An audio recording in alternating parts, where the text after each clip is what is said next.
నమస్కారం. నేను మీ డాక్టర్ చిన్నమై లంజిరెడ్డిని.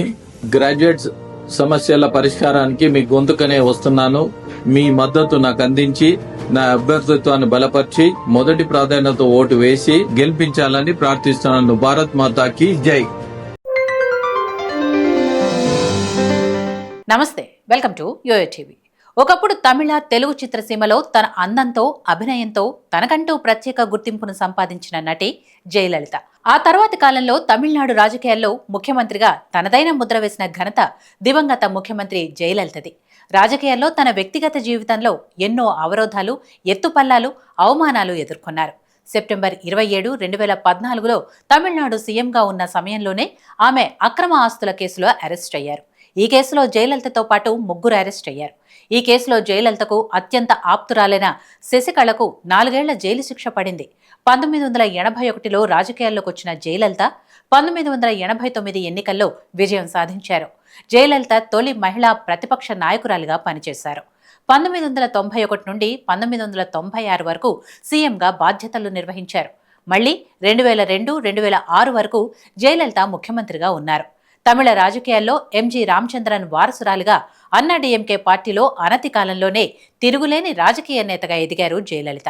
పదవిలో ఉండగా అక్రమ ఆస్తుల కేసులో పదవీచ్యుతురాలైన తొలి సీఎంగా జయలలిత అపవాదును మూటగట్టుకున్నారు. మే 11, 2015న జయలలితను నిర్దోషిగా తేల్చింది కర్ణాటక హైకోర్టు. మే 23, 2015లో మళ్లీ ముఖ్యమంత్రిగా బాధ్యతలు చేపట్టారు జయలలిత. 2016లో జరిగిన ఎన్నికల్లో ఏఐడిఎంకే మళ్లీ అధికారాన్ని చేపట్టింది. 2016లో జయలలిత తీవ్ర అనారోగ్యం పాలై చెన్నై అపోలో హాస్పిటల్లో చికిత్స పొందుతూ తుదిశ్వాస విడిచారు. కర్ణాటక కోర్టులో జయలలిత అక్రమ ఆస్తులకు సంబంధించి నమోదైన కేసు ప్రస్తుతం కొలిక్కొచ్చింది. జయలలిత ముఖ్యమంత్రిగా ఉన్న టైంలో నమోదు కావడంతో ఆ కేసును కర్ణాటక హైకోర్టుకు బదిలీ చేశారు. జయలలిత దోషిగా రుజువైనప్పటికీ ఆమె అనారోగ్య సమస్యలతో మరణించారు. తర్వాత జయలలితకు తామే వారసులమంటూ జె దీపక్, జె దీప అనే 2 వ్యక్తులు కోర్టులో పిటిషన్లు దాఖలు చేయగా వారి పిటిషన్లను గతంలోనే కర్ణాటక హైకోర్టు కొట్టివేయగా వారు ఆ తీర్పును సుప్రీంకోర్టులో సవాల్ చేశారు.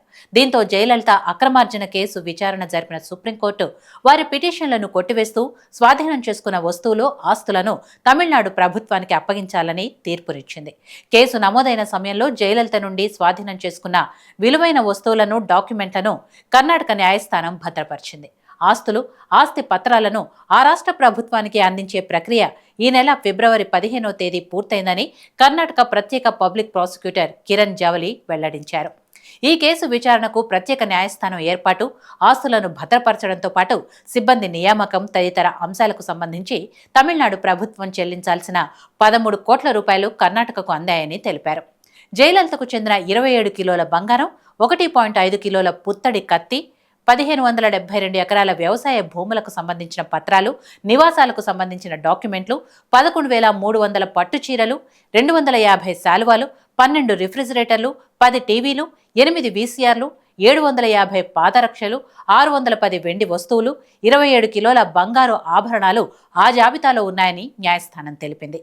7,040 గ్రాముల 468 వజ్ర ఖచ్చిత బంగారు ఆభరణాలతో కలిపి మొత్తం 1,606 వస్తువులను ట్రంకు పెట్టెల్లో భద్రంగా తమిళనాడు ప్రభుత్వానికి అప్పగించామని కర్ణాటక కోర్టు తెలిపింది.